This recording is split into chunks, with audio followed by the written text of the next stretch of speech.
So we reportedly have a very detailed description of the leaked script for Avengers Kang Dynasty. This is said to be the entire script breakdown from the insider Exiled Scooper, who last night posted all of it online. It's pretty long and it is pretty detailed, and there are two different parts. So let's go over part 1 and part 2. They started off by stating Avengers the Kang Dynasty entire script breakdown written by Jeff Loveness, first revised draft dated 4/28/2023. It says 2/23, I'm assuming that's 2023. Full thread breakdown of the 168-page script, part 1 of 2. The movie opens with Kang as he strolls through serene rose fields, his fingers brushing the petals gently. As Kang picks up a rose, his gaze shifts to a woman standing in the distance near a farmhouse, stirring memories of home, family, and a life he may have once known.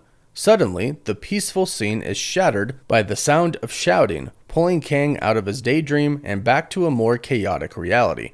Fast cuts reveal Kang's intense battle with Ant-Man from the ending of Quantumania, where he's driven dangerously close to the multiversal engine core. Kang's once confident expression turns to one of shock as he realizes his impending fate. He is engulfed by the core's energy, his body distorting and shrinking as he is drawn into the chaotic and infinite realms beyond. As Kang plummets through the multiversal engine core, his body begins contracting rapidly, losing all sense of scale and cohesion as he falls deeper into the multiverse blender. His form turns into an ethereal silhouette surrounded by a dizzying array of colors and light. He's hurled through the chaos of alternate realities, each one more bizarre and incomprehensible than the last. The kaleidoscope of visuals overwhelms him as he screams in agony, unable to process the rapid, disorienting shifts. Eventually, Kang is hurled out of the multiverse and into the Beyond Zone, where he finds himself hurtling through a dark vortex. As he descends further, the light shifts in and out, creating a visual representation of a four-dimensional rabbit hole, constantly flickering between light and dark, almost as if the space itself is speaking to him. Kang's desperate struggle to hang on to the nothingness around him grows more intense as he continues to plunge. The sensation of speed is blinding at first, but soon, Kang slows and eventually he comes to a stop and lands hard in the eerie quiet of this dimension. Kang is surrounded by swirling energy, chaotic shapes, and colors that defy explanation, amplifying his sense of isolation and confusion. As he floats in the silence, the energy occasionally takes form before dissipating back into the void. His eyes close in a moment of vulnerability as he quietly whispers a name, Ravonna. His voice carries a deep sense of longing and regret, echoing in the vast emptiness of the strange dimension, disconnected from everything he once knew.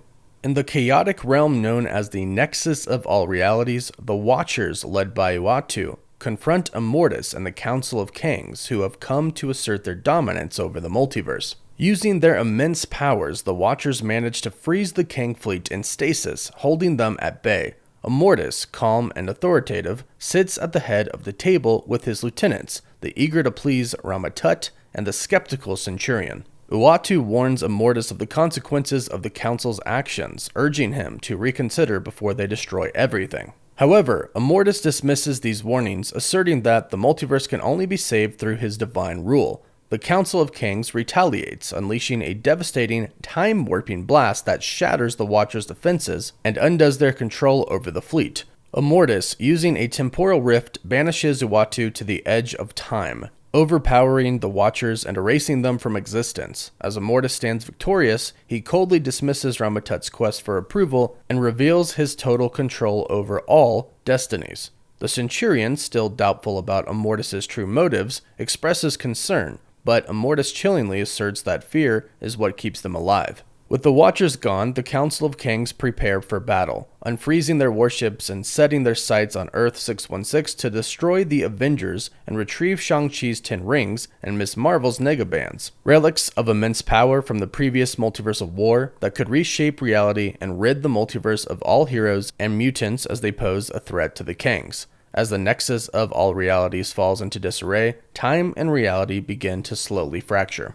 Loki's voiceover reflects on the prophecy from He Who Remains, warning that the multiverse will collapse. Yggdrasil, the tree holding the multiverse together, flickers, symbolizing Loki's role as the god of time. The image of burning timelines and crumbling realities underscores the chaos. Meanwhile, at the TVA, Mobius and B-15 walk through the headquarters, concerned about the growing crisis. TVA agents analyze data on Kang variant patterns, preparing for the battle ahead. Loki's voiceover grows darker, warning that the Council of Kangs will destroy the multiverse, leaving it as nothing more than dust. His gaze shifts to potential anchor beings/heroes. Wolverine, Deadpool, Tobey Maguire's Spider-Man, Nick Cage's Ghost Rider, and the Fantastic Four family, including a young Franklin Richards, who may be the last hope to save the multiverse. At the TVA, preparations for the impending collapse are underway. The Fantastic Four and TVA are constructing a space raft/ark to gather anchor beings from across the multiverse before it's too late. As Loki watches the timelines shift and crumble, panic sets in, and he realizes time is running out. With regret and fear, he watches the destruction of the multiverse unfold, ending with a haunting reflection on the uncertainty of their future as the screen fades to black. Then the main title rolls, Avengers the Kang Dynasty. Scott Lang wakes up in a cold sweat, haunted by visions of Kang's twisted face and prophetic words. Struggling with PTSD, he clutches a photo of his daughter, Cassie, for comfort. But the dread lingers. As he paces his room in panic, he attempts to reach out to Happy Hogan and Sam Wilson, but both calls go unanswered, deepening his sense of isolation and guilt. In a state of desperation and paranoia, Scott leaves a voicemail for Happy Hogan. He expresses frustration at not being able to reach the Avengers, referencing his past heroics, including saving the universe and battling Thanos. Scott reveals he's been struggling with PTSD, haunted by Kang's face and voice, and is even taking a break from hope, unsure how to cope with the overwhelming psychological toll. Scott Lang, feeling isolated and defeated, pleads for a call back, but after ending the call, he slumps against the wall, overwhelmed by the emptiness of his current life. He looks at a photo of his daughter, Cassie, which brings a brief sense of comfort, hearing her reassuring voice in his mind. Despite his past as a hero, Scott feels forgotten and burdened by the looming threat of Kang's prophecy, the weight of which consumes him in the cold silence of his own thoughts. At Empire State University, Peter and Miles sit near the back of the classroom, barely paying attention. Peter teases Miles about his unconventional method of stopping a robbery the night before. Miles had used a clipboard and his webbing, calling it paperwork justice to prevent the crime. Peter jokes that he prefers a simpler approach, punching criminals and avoiding the paperwork. Despite their banter, there's an underlying tension with Peter that we cannot yet place. The mood shifts when their teacher calls on Peter, who is caught off guard by the question and weighed down by his thoughts, freezes.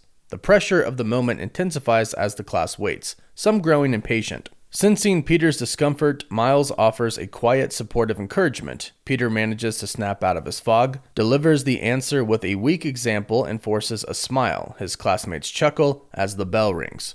Peter and Miles pack up, but Peter's attention is diverted by his phone. He sees a picture of MJ and Ned laughing at MIT. The real blow comes when he scrolls down and sees an image of MJ kissing her new boyfriend. Peter is visibly shaken by the emotional weight, struggling to process his feelings. Meanwhile, Miles, unaware, suggests they come up with a cool duo name like Spider Pals. Peter, distracted, responds weakly with Spider Bros, masking his pain with humor. Miles senses something's off and gently reassures Peter, telling him he's more than just Spider-Man and that he has everything he needs. Peter nods but doesn't fully internalize the reassurance. As they leave the classroom, Peter and Miles walk through the bustling campus. They are already in their Spider-Man suits beneath their clothes. They pass a corner and exchange a knowing glance before swinging into the air. As they swing through the city, Miles jokes about being on time for once at Joe's Pizza Shop, where they work part-time. Kamala Khan has been recently struggling with disturbing visions that blur the lines between her own reality. In her recent nightmares, she finds herself looking through someone else's eyes, watching a figure with powers similar to hers struggle in a crumbling city. A distorted voice, Monica Rambeau's, reaches out to her, warning her of something urgent. But the dream abruptly cuts off, leaving Kamala confused and desperate for answers. The next day, Kamala seeks answers from Carol/Captain Marvel, expressing her concerns about the dreams and the figure she keeps seeing. Kamala convinces Carol to investigate, and together, they travel to Kamar-Taj, hoping to consult Doctor Strange, or someone who might have insight into the strange occurrence. Upon the arrival at the Kamar-Taj, Wong greets them, initially with sarcasm, but quickly shifts to a more serious tone as Kamala explains her situation. She reveals her bangle's role in her visions, and Wong quickly deduces that the bangle is more than just an heirloom. It's a powerful beacon, potentially attracting attention from across the multiverse. He warns Kamala to stop using it, fearing that her actions could destabilize the multiverse even further. Meanwhile, on the West Coast, Shang-Chi is with Bruce Banner / the Hulk and She-Hulk, who have all been since testing and investigating the 10 rings. When Wong urgently contacts him, Shang-Chi, despite his initial reluctance, Wong's serious tone makes him realize the rings may be tied to something bigger than them. He agrees to wait for Wong before they run any more tests on the rings. In the vibrant nation of Wakanda, Sam Wilson, now the new Captain America, stands before his team in deep thought. Sam has been working endlessly since the events of Brave New World to bring together the currently scattered Avengers. As he watches his new recruits, including Joaquin Torres, the new Falcon, and Riri Williams, Ironheart, Rhodey, also known as War Machine, making adjustments to their tech, and a sense of heaviness hangs over him. Despite his determination, the weight of Steve Rogers' legacy looms large. As the team assembles, Sam expresses his worry over the absence of key Avengers like Doctor Strange and Thor scattered across the galaxy. Riri suggests solving the problem with a portal or two, but Sam knows it's more complicated than that. Some heroes don't even want to be found. Shuri reassures him, acknowledging the difficulty of the task, but reminding him of his strength and heart. Shuri remains skeptical, questioning how Sam plans to succeed with such an incomplete team against unimaginable foes. Sam, however, is resolute. He may not have godlike strength or mystic powers, but he has the people around him, and together they will fight for each other and for the world. Sam acknowledges Wakanda's support, with Shuri offering the nation's technology and resources. Meanwhile, Kang the Conqueror travels through the desolate Beyond Zone, where the haunting sounds of distant screams grow louder with each step.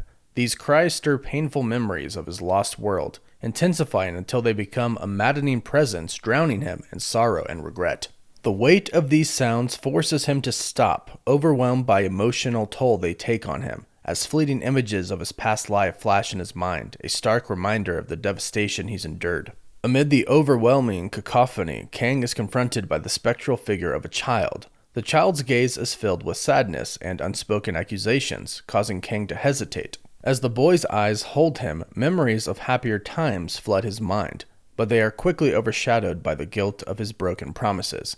Unable to bear the emotional weight, Kang collapses, his grief and regret consuming him. His voice trembles as he asks, "Am I dead?" The child shakes his head, and Kang, in a whisper, asks, "Do you know where I am?" The child responds cryptically, hinting at a deeper connection, speaking of how his mother said he has Kang's eyes. In disbelief, Kang mutters, "You're not real," and tries to distance himself from the apparition. But the boy's words cut through him like a blade, accusing him of failing his family. "Why didn't you come back for us?" the child demands, each word intensifying Kang's guilt.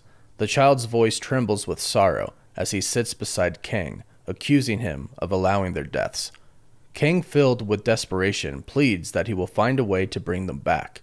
But the world feels empty now, hollow, just as the weight of Kang's failure threatens to consume him. A familiar voice echoes from the darkness, speaking of destiny. The voice abruptly cuts off, and Kang frantically calls out, "Ravonna," but his search yields nothing but silence, leaving him alone in the endless void, trapped in the haunting shadows of his past. The energy from the probability storm crackles in the air, and something shifts within Kang. His mind fractures, breaking open as the storm gives him the power to manifest multiplicities, clones of himself, much like the distorted versions he once saw in the quantum realm. At first, it's disorienting, the clones materializing around him like ghostly reflections, each one a distorted, twisted version of Kang. They all are him, but not him, their eyes filled with the same hunger for control that pulses within his own chest. The clones begin to multiply, their forms flooding the barren landscape, each one asserting dominance, fighting to claim control over the other. Kang is surrounded, trapped in a chaos of his own creation. His mind begins to unravel as the clones fight for supremacy, each one an echo of his worst impulses, each one a version of himself that he cannot escape. They mock him, taunt him with his failures, and as they clash, Kang finds himself locked in a battle not only with his physical clones, but with the demons of his own mind. The battle becomes more than physical. It is a metaphorical war, one that represents Kang's struggles to confront his deepest regrets. Every punch, every clash with his clones is a manifestation of his guilt, his inability to save his wife, his child, his civilization. The sheer weight of these failures becomes unbearable, as the clones, now swarming like an uncontrollable tide, begin to reflect his darkest fears. They become the voices in his head, amplifying the terror and sorrow he's buried deep within. As the clones close in on him, Kang's mind is plunged into pure chaos. The storm's energy distorts reality, warping his perception until he is lost within a maelstrom of his own making.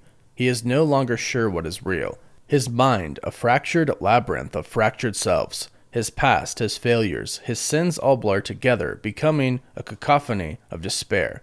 The battle for control, both of his clones and his own sanity, becomes an endless cycle of violence and regret, each moment amplifying the horror of his mind's descent into madness. Back on Earth 616, Miles and Peter's boss has warned them not to be late again or they'll lose their jobs, and both of them desperately need the money to pay rent or face being kicked out of their apartments. As they swing through the bustling streets, they spot a petty crime in progress. A thief is attempting to steal from a store. In a coordinated effort, Peter and Miles intervene, skillfully subduing the thief, and eventually both of them end up getting fired. Peter and Miles exit Joe's Pizza, visibly upset. Their boss storms off, snatching the pizza boxes from their hands, leaving them alone in the busy city. Miles tries to lighten the mood with a joke, but Peter, clearly stressed, begins to vent his eternal conflict. He accuses Miles of not taking their duty seriously enough, emphasizing the weight of responsibility that comes with being Spider-Man. Miles, taken aback by Peter's words, stands in silence, hurt. Peter, realizing the harshness of his outburst, pauses, torn between his own frustration and his concern for Miles. Miles, soft but firm, responds, "I'm sorry, Pete. I just want us to get through this together." His words reveal both vulnerability and resolve, showing he's ready to carry the burden alongside Peter. Peter hesitates for a moment, but ultimately, consumed by his own stress, including the personal issue of MJ having a new boyfriend, he turns away, disappearing into the crowd. Miles watches Peter walk away. Doctor Strange and Clea return to Kamar-Taj after their dangerous journey through the dark dimension, their faces marked with urgency and concern. They immediately seek out Wong, aware that time is critical. The two of them reveal the alarming details about the Council of Kangs, a multiversal force growing in power and posing a threat not just to their world, but to countless others across the multiverse. As they discuss the imminent threat, Doctor Strange's focus slips as he experiences a disturbing vision of the multiverse. He sees an interconnected web of worlds on the brink of destruction, each one ravaged by the Council of Kang's malevolent influence. The vision highlights how fragile their reality is and the extent of the damage caused by the Council's actions. Wong, observing the unfolding vision, becomes acutely aware of the immense threat they face and the stakes involved. Wong agrees that swift action is necessary, but points out a major complication. The Avengers are scattered across the universe, with many members off-planet, leaving their team fractured and unable to respond quickly. Wong also raises the possibility that the beacon from Shang-Chi's rings might be signaling the Council of Kangs, a thought that immediately captures Doctor Strange's attention. As the conversation intensifies, the atmosphere outside changes dramatically. The sky darkens and the air crackles with energy as a mysterious shape begins to emerge from the stormy clouds. Clint Barton, Hawkeye, having returned to his quiet hometown in Iowa for a brief respite, walks into town to grab a few items from the local shop, hoping for a moment of normalcy away from the chaos of his past as an Avenger. As he approaches the small store, he notices an unusual stillness in the air, the skies gradually darkening as if a storm were brewing. It's an eerie contrast to the calm day he had expected. His attention is drawn to the growing crowd of townspeople gathered outside, their eyes fixed on something in the sky. A mix of curiosity and unease builds with Clint as murmurs and whispers ripple through the crowd. Then a scream pierces the air, followed by more panicked cries. People are running, scrambling to find shelter or escape whatever threat looms above. Clint's heart skips a beat as his instincts kick in. He steps outside, squinting against the oppressive air, and his gaze is immediately drawn upward. The terror in his chest deepens as he stares in horror at the sky, watching as an ominous, otherworldly presence takes shape. An image of pure malevolence unlike anything he's ever seen. In LA, Simon Williams, also known as Wonder Man, is struggling with deep depression after the recent tragic loss of his fiancée in a car crash. In the days following the incident, Simon has isolated himself from his friends, including Wong, Shang-Chi, She-Hulk, and Hulk, unable to cope with the grief. His longtime best friend, Trevor Slattery, noticing Simon's emotional withdrawal, convinces him to join a group outing. They plan to watch a live Shakespeare play, Julius Caesar, in downtown Los Angeles. At the play, Simon begins to feel increasingly uneasy during the pivotal scene where Julius Caesar is surrounded by the senators and stabbed multiple times. As the brutal moment unfolds, Simon is overcome with anxiety, wincing with each stab, unable to separate his emotional pain from the scene on stage. Distressed and overwhelmed, Simon abruptly leaves the theater. He turns a corner into an alleyway, his anxiety rising fast. He puts on his headphones to block out the world, hoping for a reprieve from his grief. As Simon sits in silence, he suddenly notices something strange. The world has come to a standstill. Everyone on the street is frozen, staring up at the sky. Curiosity and dread fill him as he removes his headphones. What he sees sends a wave of terror through him. The arrival of the Council of Kangs in the 616 universe causes widespread panic and chaos. Immortus, utilizing his powerful telepathic abilities, projects a chilling message across the skies of Earth, declaring the Council's intention to purge the Earth for the sins of the Avengers. The Council accuses the Avengers of stealing the sacred relics, 10 rings, and negabands, and sees the cleansing of Earth as a necessary punishment to preserve the stability of the multiverse. As the main trio's message reverberates across the globe, fear grips the citizens of Earth 616. In various locations, individuals react in shock and disbelief. Hank, Janet, and Hope are paralyzed by guilt, with Janet overwhelmed, convinced that the Council's arrival is her fault. Meanwhile, Scott Lang and his daughter, Cassie, watch from Scott's apartment in San Francisco, while Peter Parker, Daredevil, and Moon Knight each witness the projection from their respective cities. Sam Wilson, Shuri, and Riri in Wakanda are also glued to the television as the broadcast spreads worldwide. The global panic escalates as cities descend into chaos. Social media and news outlets amplify the fear, causing widespread civil unrest. Emergency services are overwhelmed, and families struggle to find safety as law and order break down in the wake of the Council's terrifying message. Massive multiversal portals tear open in the sky, revealing the enormous fleet of the Council of Kangs. The sheer scale of the warships cast an ominous shadow over Earth, sending waves of fear and disbelief across the globe.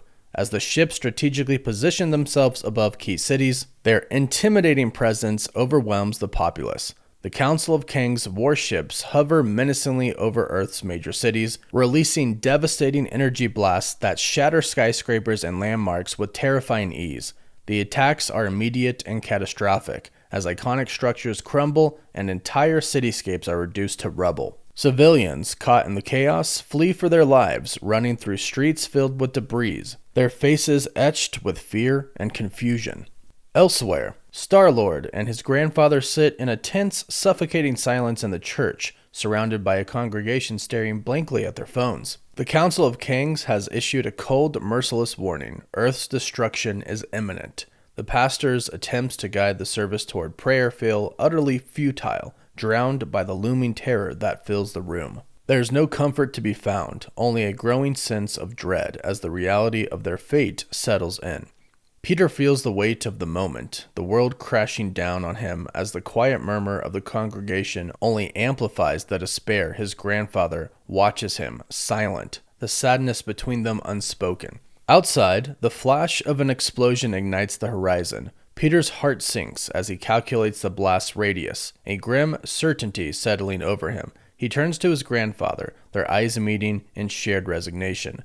The explosion shatters the church windows, and the chaos erupts in an instant. People scramble for the door, desperate, but it's too late. There's nowhere to run. The blast wave crashes in, and the church, their last sanctuary, is obliterated in devastation. Across the world, emergency services struggle to maintain control, overwhelmed by the scale of destruction and hampered by collapsed communication networks. The sky is darkened by smoke and flames as the full force of the invasion unfolds, leaving Earth's metropolises in ruins and the survivors scrambling to survive. Amidst the apocalyptic chaos, New York City's skyline is now crumbling under the might of the Council of Kangs' relentless assault. The air seems to twist and crush as buildings buckle and collapse in on themselves, as if the very fabric of reality is being warped. The Kang's devastating ray beams strike the city, sending shockwaves through the ground and causing skyscrapers to tilt precariously before toppling, triggering massive explosions as they collide. The destruction spreads quickly, leaving the city in ruins. In the heart of the chaos, Spider-Man swings tirelessly through the wreckage, dodging falling debris and landmarks as he makes his way toward MIT to save Ned and MJ. The scene is a frantic race against time. With destruction all around him, Miles Morales, also swinging through the devastation, catches up to Peter, urging him to stop and get to safety. Miles pleads that continuing like this will only lead to their deaths, but Peter ignores him, his determination to save his friends outweighing the peril surrounding them. The two Spider-Men then look up in horror as the Kangs activate a second, even more powerful wave of destruction. The city is plunged deeper into the chaos as buildings continue to fall. One after another, their flaming debris raining down on the streets below. The energy pulses grow increasingly violent, and firestorms ravage entire districts, consuming everything in their path. Amid the chaos, Miles is almost crushed by a falling skyscraper, but Peter manages to save him just in time. Meanwhile, Sam Wilson leads his team of Avengers, Shuri, Riri Williams, War Machine, and Joaquin Torres, through the skies in their spacecraft, witnessing the full scale of the Council of Kangs' devastating assault on Earth. The massive warships block out the sun, unleashing a wave of destruction that obliterates entire cities.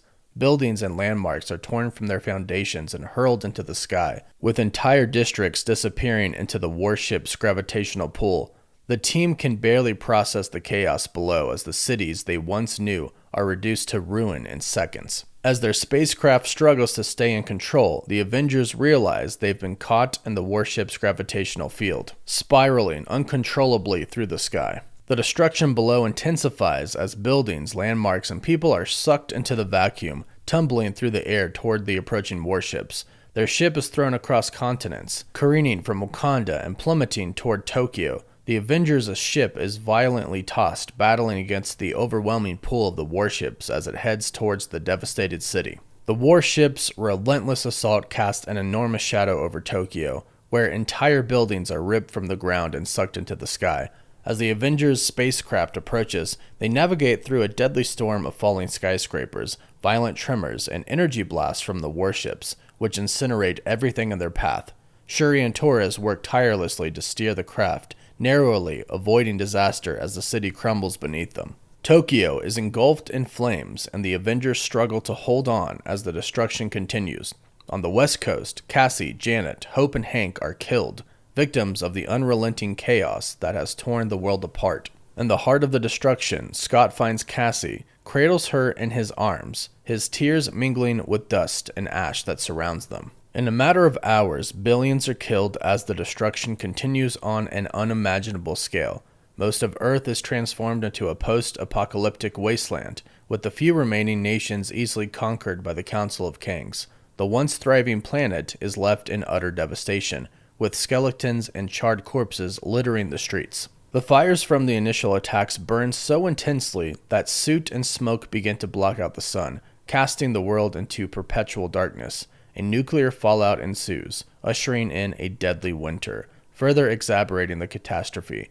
After the Council of Kangs' devastating invasion, the surviving Avengers, world leaders, and remnants of S.H.I.E.L.D. retreated to Wakanda, the only sanctuary untouched by the destruction. With communications systems shattered and the Avengers scattered, he sends out a desperate distress call, urging any surviving heroes to return. One by one, they began to arrive. Thor, his daughter Love, Adam Warlock, Rocket, Groot, Phyla-Vell, Cosmo, Shang-Chi, Wonder Man, Wong, America Chavez, Doctor Strange, Clea, Spider-Man, Miles Morales, Daredevil, Punisher, Ant-Man, Hawkeye, Kate Bishop, Star-Lord, Captain Marvel, Miss Marvel, She-Hulk, and Hulk. The rest are either dead or lost to the chaos. In Wakanda, the Avengers gathered in silence, weighed down by the grief and the devastating losses they had suffered at the hands of the Council of Kangs.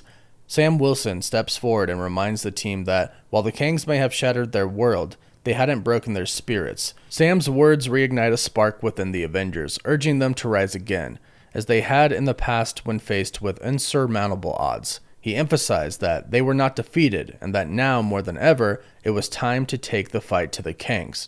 Sam, Spider-Man, and Doctor Strange declare that the Avengers would no longer wait for the Kangs to strike again.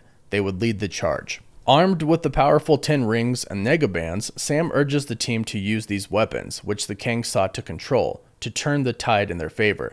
This battle wasn't just about revenge, it was about protecting the future of the world and their loved ones. With his shield raised, Sam's rallying cry filled the team with determination, and the Avengers are ready to strike back. Sam, Doctor Strange, and Spider-Man organize the Avengers into 3 teams, with Spider-Man leading the street-level team to infiltrate the main Kang fortress built on the ruins of Washington, D.C. There, the main trio, Immortus, Rama-Tut, and the Centurion, are using the fortress as a conduit to merge the 10 rings and negabands into a weapon capable of reshaping reality. The Avengers need to stop them before it's too late. The teams break down. Earthbound team, target Immortus. Objective, destroy Demacul's base and keep the negabands safe. Captain America, Captain Marvel, Hulk, Wonder Man, Black Panther, Miss Marvel, Star-Lord, She-Hulk, Rocket Raccoon, Groot, Falcon. Street level team, target Rama-Tut. Objective, destroy Rama-Tut's fortress and the conduit. Spider-Man, Miles Morales, Daredevil, Punisher, Ant-Man, Hawkeye, Kate Bishop, Ironheart, and War Machine. Cosmic team, target the Centurion. Objective, keep the 10 rings safe. Doctor Strange, Clea, Wong, America Chavez, Thor, Love, Shang-Chi, Adam Warlock, Phyla-Vell, Cosmo. As Captain America leads the Earthbound team towards Immortus' warship in space, their mission is to destroy the Demacul's base and secure the negabands, preventing Immortus from harnessing their immense power. However, Earth's remaining leaders, distrustful of the Avengers' ability to handle the threat, secretly activate Earth's final defense, Sentinels built from the adamantium of a dead Celestial. The Sentinels, designed to neutralize superpowered threats, are unleashed against Immortus. It's revealed that General Ross had authorized the program, viewing the Avengers as a potential danger to global security. As the team heads into space, Rocket lightens the mood with a familiar joke, asking who hasn't been to space.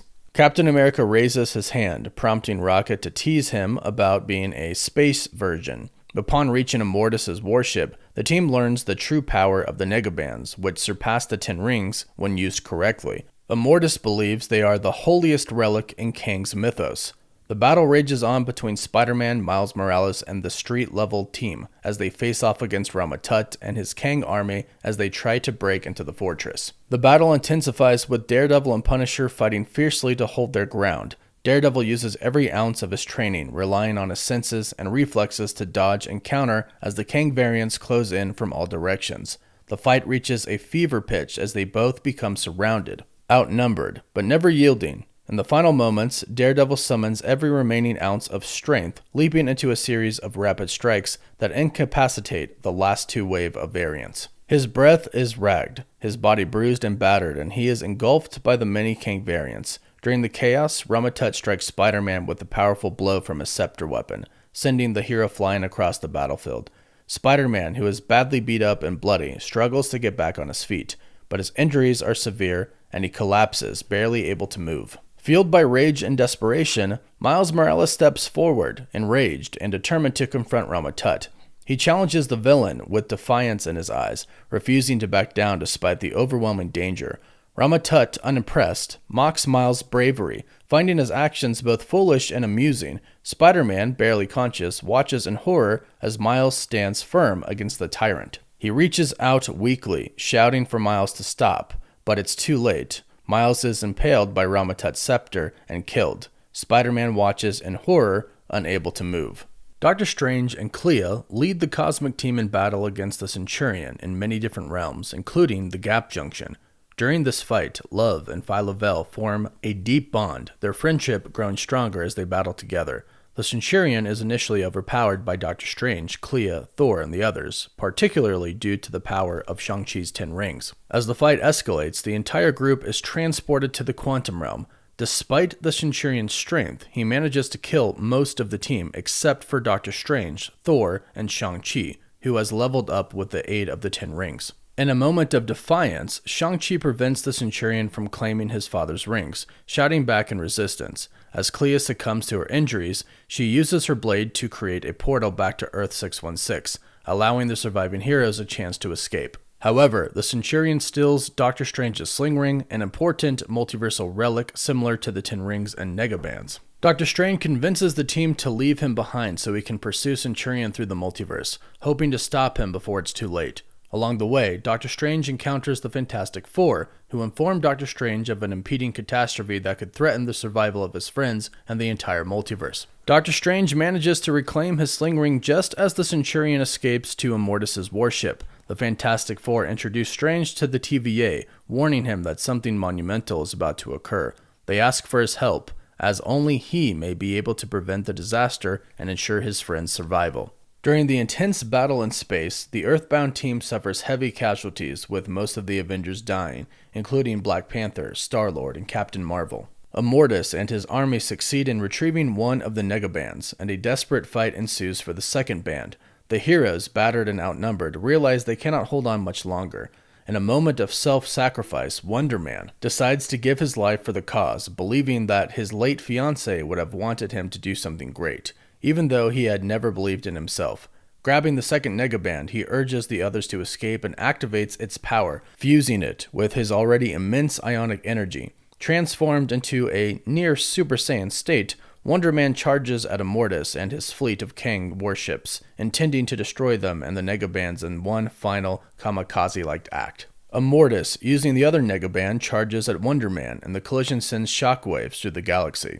When the debris settles, Immortus stands victorious, having used the Negabands to enhance his power. The Kang variants watch in awe as the surviving heroes flee, realizing the catastrophic loss and the immense power now at Immortus' disposal. At Ramatut's fortress, the scene unfolds with Ramatut presenting the severed heads of the fallen Avengers to Immortus, a symbol of his victory.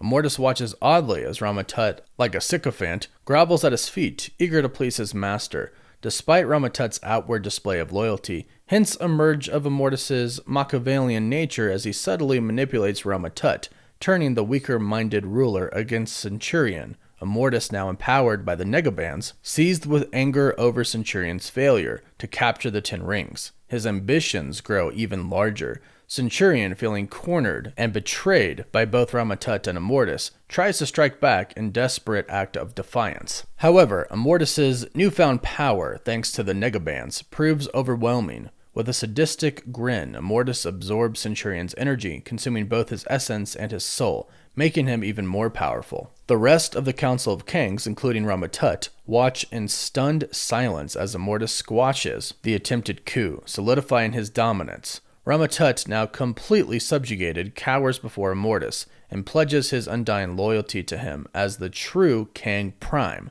The Council, feeling Immortus' power, follows suit, bowing and chanting Kang Prime in a creepy display of submission. Immortus' rise to power is chillingly Machiavellian, marked by his cold manipulation and ruthless consolidation of control. With his new power, Immortus declares that the Ten Rings are the final piece needed to ascend to an Omega-level being. As his yellow eyes gleam with a sadistic laugh, he envisions his ultimate victory. Meanwhile, in a somber montage, Wakanda is left in ruins, and Captain America rallies their surviving Avengers and what's left of humanity. They retreat to an underground bunker, a secret facility built by Tony Stark for just such a doomsday event, as the threat of Immortus' reign looms ever closer. Kang the Conqueror finds himself trapped in a chaotic confrontation with his clones in the Beyond Zone. His emotional stability unravels when one clone utters the name Ravonna, sparking an uncontrollable spiral of rage and despair. As his mind breaks down, thousands of clones converge on him, overwhelming him until the last shred of light fades. Kang reaches out in desperation, but is consumed by darkness over the realm. Over a black screen, Janet's voice calls out, "Who is Kang?" This marks the beginning of Kang's descent into an eerie part of the Beyond Zone where Kang's mind is unraveling, and we finally get to see his past. In the abyss, Kang's terror intensifies as he falls through darkness, surrounded by the haunting memories he has tried to suppress.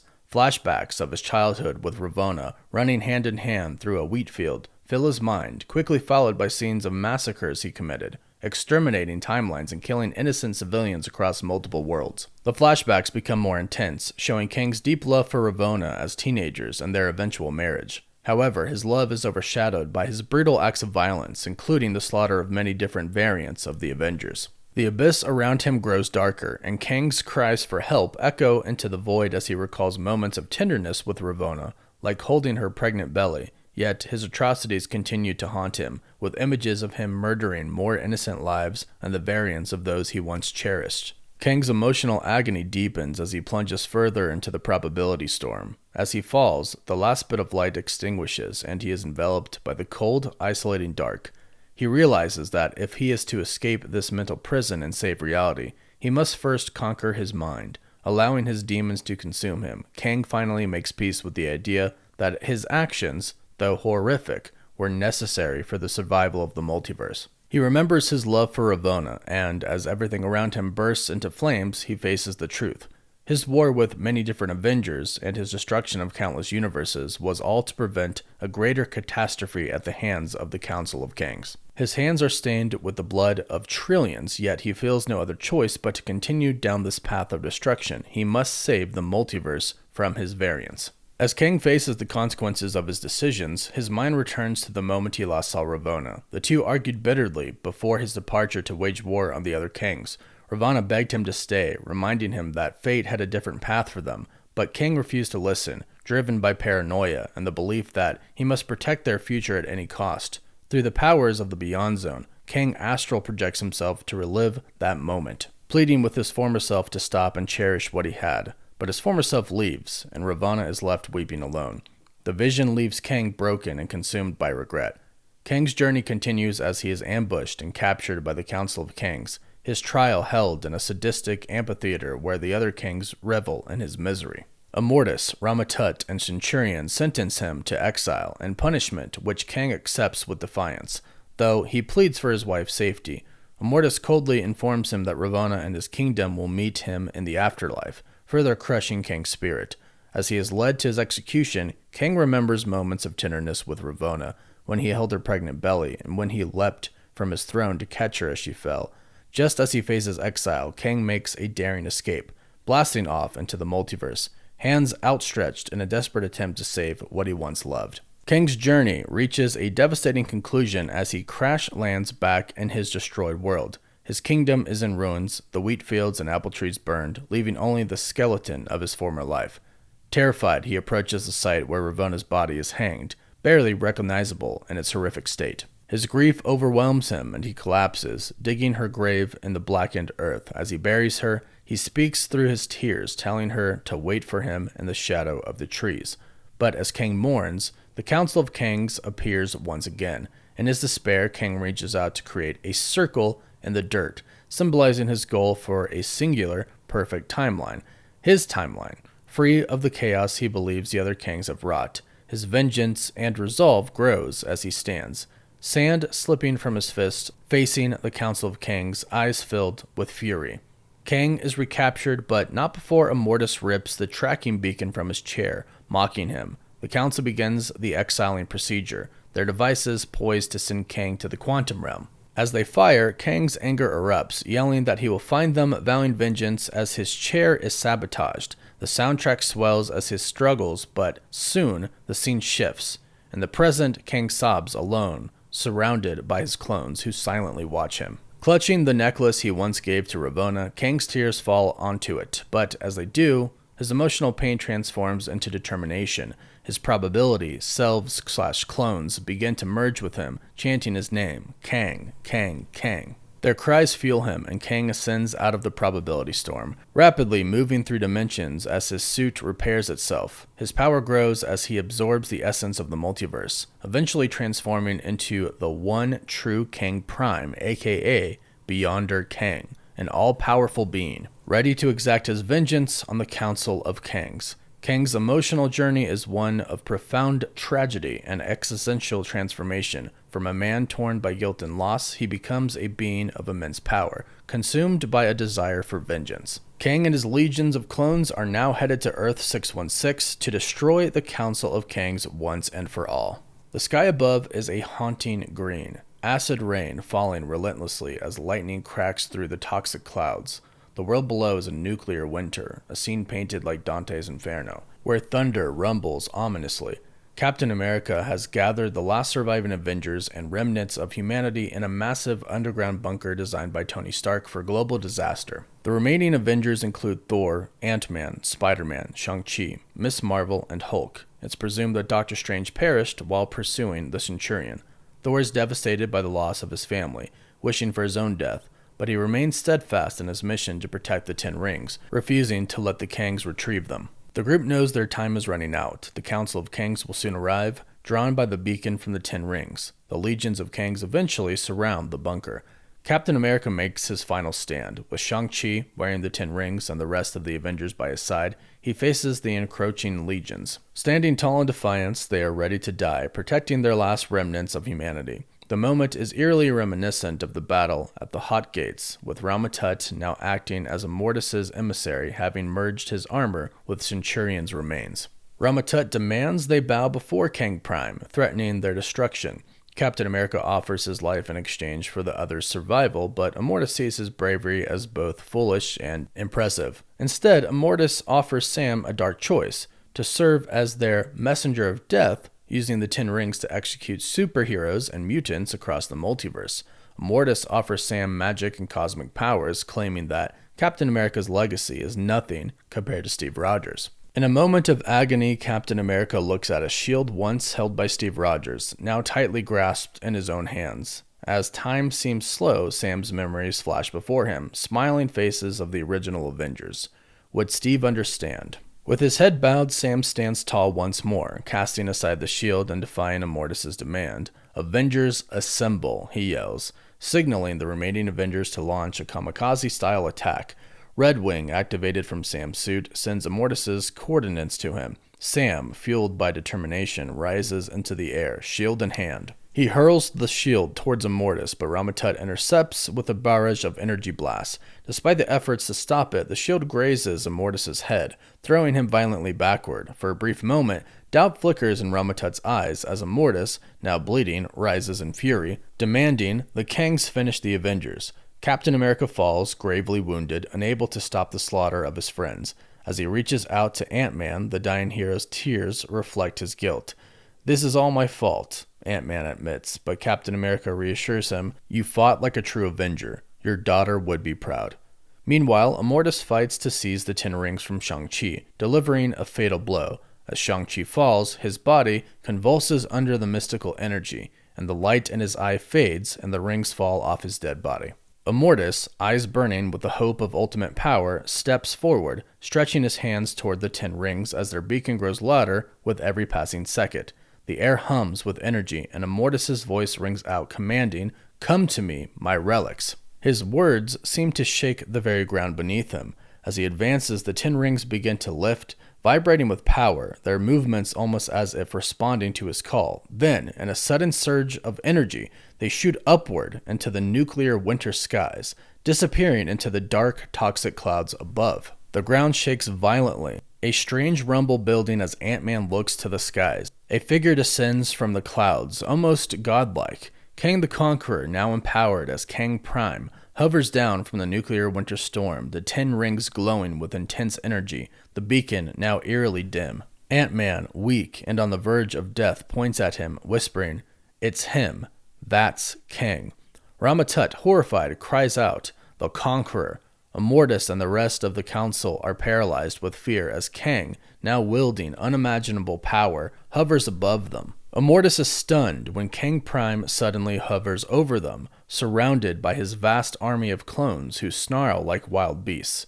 Immortus sneers at Kang Prime, asking if he has returned to be buried by them, to which Kang Prime responds, he has returned to burn them out of time forever. Rama-Tut, standing alongside Immortus, mocks the moment, questioning whether Kang Prime likes what they've done with the place.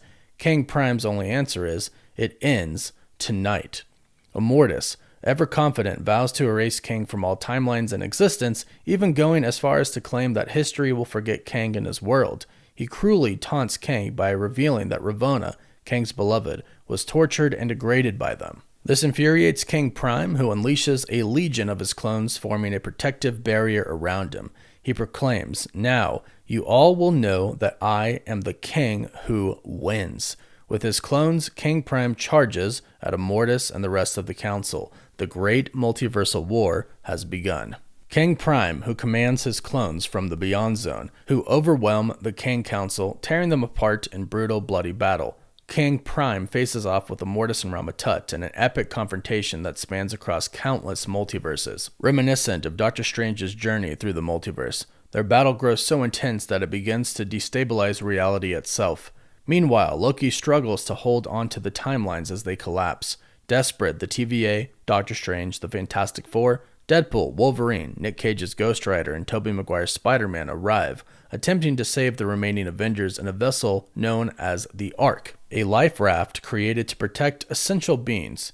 Captain America tragically dies before the Ark can save him, but Ms. Marvel and Spider-Man are rescued. Reed Richards warns that time is running out and that the Ark is their only hope for survival. As Earth-616 is consumed by incursions, the TVA transports the survivors to a safe space between realities. Meanwhile, Kang Prime and Immortus continue their battle, with Immortus wielding Ms. Marvel's negabands and Kang Prime possessing Shang-Chi's 10 rings.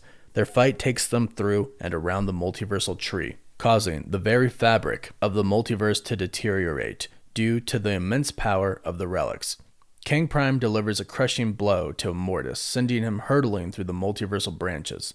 Immortus recovers and launches another assault, but their collision shatters timelines and creates a devastating storm that tears apart universes. As the battle reaches its climax, they fight in midair, locked in a relentless struggle, rising higher and higher through the branches of Yggdrasil, oblivious to the destruction they cause. At the top of the tree, Kang Prime lands a series of brutal strikes that leave Immortus stunned and vulnerable. In a final, thunderous clash, Kang Prime kills Immortus by choking him with the timelines and then tearing him apart with the negabands. The multiverse begins to collapse entirely as the decay of Yggdrasil spreads, and the Avengers aboard the Ark watch helplessly as universes collide, leading to their inevitable destruction. Reed Richards struggles to keep the Ark afloat, but the power is fading fast. Loki's powers are absorbed by Kang Prime in a failed attempt to revive the timelines. In a desperate final act, Beyonder King uses his power to take control of the Ark and creates a protective force field around it. He then merges the negabands and 10 rings into a device capable of reshaping reality. However, instead of restoring the multiverse, Kang Prime fuses all the remaining universes into a singular timeline called Battleworld. Using the combined relics he reshaped the Void into Chronopolis, a new reality built from the ruins of Earth-616, Earth-838, and Earth-6010, and countless others. The surviving heroes aboard the Ark, including the Fantastic Four, Deadpool, both Spider-Man and the Avengers, are imprisoned by Kang Prime. In the newly formed Battleworld, Kang strides through a stunning landscape of vibrant rose fields. A sense of calm and fulfillment washes over him as he walks, his fingers brushing lightly against the delicate petals. Now, in this new world, his domain stands tall, breathtakingly beautiful, restored to something even greater than before. Everything around him is exquisitely beautiful, a perfect reflection of his vision of a new reality. As Kang moves closer to a quiet spot in the field, he sees a woman standing with her back to him. She turns, revealing herself to be Ravonna, still pregnant, her smile radiant as she gazes at him. She holds out her hand to him, a gesture of love and welcome. Kang, moved by the sight, gently takes her hand and presents her with the rose he picked from the field. "You came back," Ravonna says softly, her voice filled with warmth. Kang replies with a tender smile, "For all time, always, my love." Ravonna steps into his arms and they share a passionate kiss, a moment of pure joy and connection. As they embrace, the screen slowly fades to black. Now, I don't know if this is real or not. It is certainly detailed, so I'll give it to them. But honestly, it sounds pretty dang intense, and it makes me really kind of miss what we could have got with Avengers the Kang Dynasty, because something like this would actually be quite insane to see on screen. I would have actually loved this. Again, no idea if this is 100% the leaked script, but unfortunately, we'll probably never know. However, it was nice hearing what could have been, and I do kind of think this would have been epic, but go ahead, let me know your thoughts in the comments down below. If you made it this far, thank you. Be sure to comment, like the video, and subscribe so you don't miss out on any of our other videos. You can find us on Instagram, Twitter, Facebook, Apple Podcasts, and Spotify. And as always, thank you all so much for watching. Woof woof.